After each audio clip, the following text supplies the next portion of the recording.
First, let's go visit Alan Androkites. Alan is a woodshop teacher who also builds an extensive line of shaker boxes. Shaker boxes have a simple beauty to them that cries out for an equally simple finish. So Alan finishes them by simply wiping on some water-based polyurethane. But first, he treats the raw wood with a coat of linseed oil. Alan, why oil? What does the oil do? Right. The reason I use the oil is to get the color for color. It's not for protection, it's for color. I use a water-based finish, and when I use a water-based finish, I don't like the color that I get. So to help me out to achieve the amber type color that I like, I use the oil. The only problem, however, is that using an oil finish and then putting water base on top of it, I need to wait about a week before I can apply the water-based finish. Well, have you ever tried using something like orange shellac as the sealer? That could possibly give you the color you're looking for, and it would dry a whole lot faster. How long would that take to dry? It would dry in about an hour, and it's fully compatible with the water-based coatings you're using. Do you have any shellac here? Yeah, I have some right over there. Yeah, let's give it a try. Well, pre-mixed shellac has a very short shelf life. It's best to use it in about 6 weeks, so I always buy mine in the form of flakes from a mail-order supply house. I put some in a glass jar and pour enough alcohol in to cover it with about an inch to spare. I shake it a couple times, let it sit overnight, and in the morning, it's ready to use.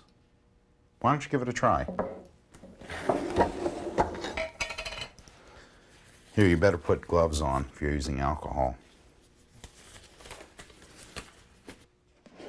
Just wipe it on the same way you do the oil and wipe off any excess.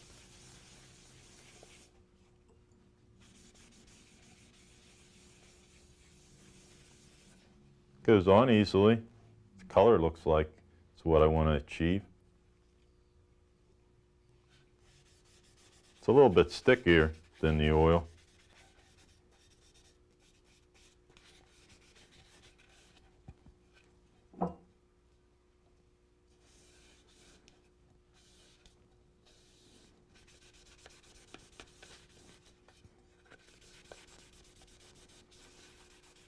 Okay, now let's see what it looks like compared to the other one. Yeah, lay it down over there.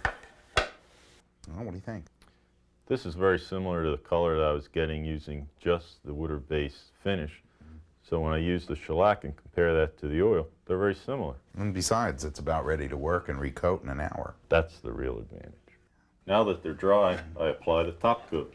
And what's involved in that? What I do is I put 2 coats of a water-based polyurethane on it.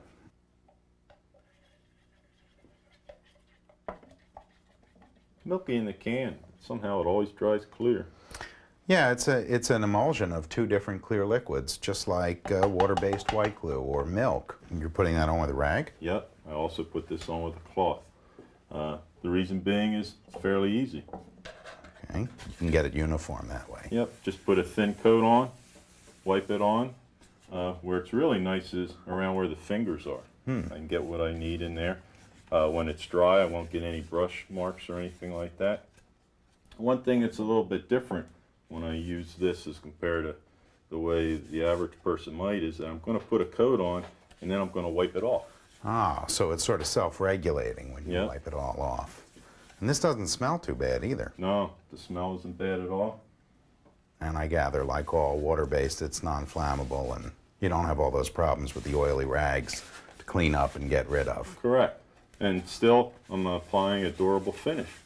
So I'm gaining a lot without giving up anything. Does this hold up about as well as the varnishes you've used? Yes, it does.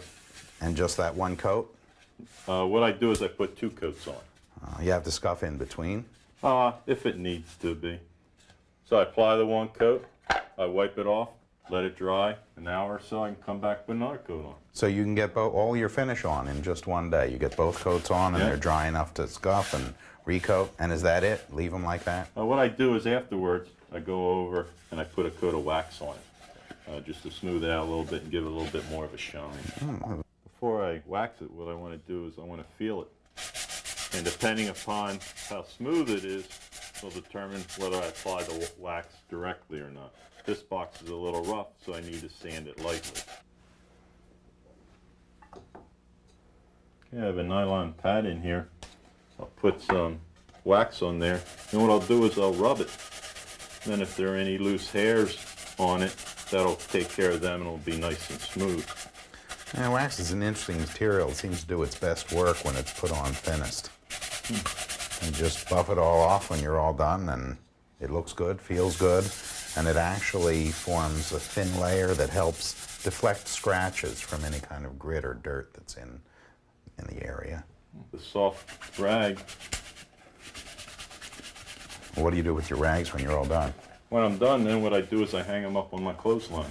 No, that's not a bad idea. It lets them dry out so it gets rid of the solvents. Is this essentially the way you finish all of your boxes? All of them except the maple. The maple I treat one of two different ways. This is a bird's eye maple carrier. And on the bird's eye, what I don't do is I don't go through the oil step. What I want to do is I want to keep it in that light colored stage, so I just go straight onto the polyurethane after I'm done sanding. So on a maple box like this, you just leave it in the white. Sometimes what I do is I stain it and I enhance the grain. This is one of my boxes, Pennsylvania Dutch Bride's box. I'm getting the bottom of the box out of the way so I don't mess it up with the stain.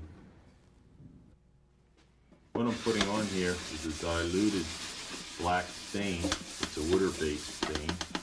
It's actually a dye. I'm going to put a coat over the entire top. Once I have it on there, what I'm going to do is I'm going to wipe it off using paper towels.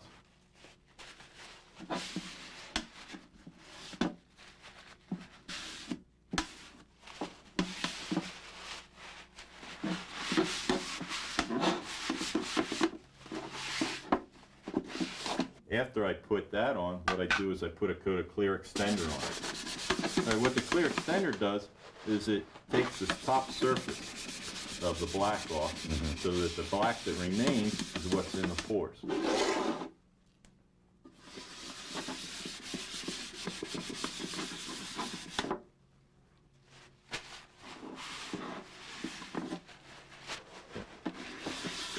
My final stain is the glaze. I'm using antique cherry, so it gives it a nice reddish brown tone. And doesn't that just undo all what you did with the black?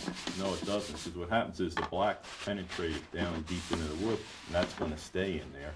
And then the antique cherry is going to go on the top surface. So you have more depth and contrast because you're really seeing two stains. Yep, Is that's that the it? purpose of it. So then what I do is I allow it to dry, and then I put 2 coats of polyurethane on the water-based polyurethane and finish it the same way I do my other boxes, and then end it with a coat of paste wax. Here's another wipe-on finish that I use. I apply it just like a Danish oil. Take my wet, dry abrasive paper, dip it in the oil, apply a coat on the lathe, wipe it off, put a coat of wax on, buff it off,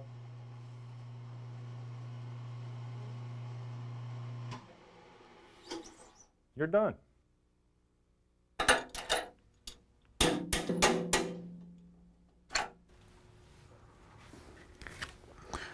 Boy, that's a pretty slick operation. But you know, not all finishers are best applied by rag. In some cases, suppose you wanted to put a thick polyurethane finish on something that required more durability, you might want to go to a brushable finish. Let's go visit another friend of mine, Chris Minnick, who's an absolute whiz with brushes.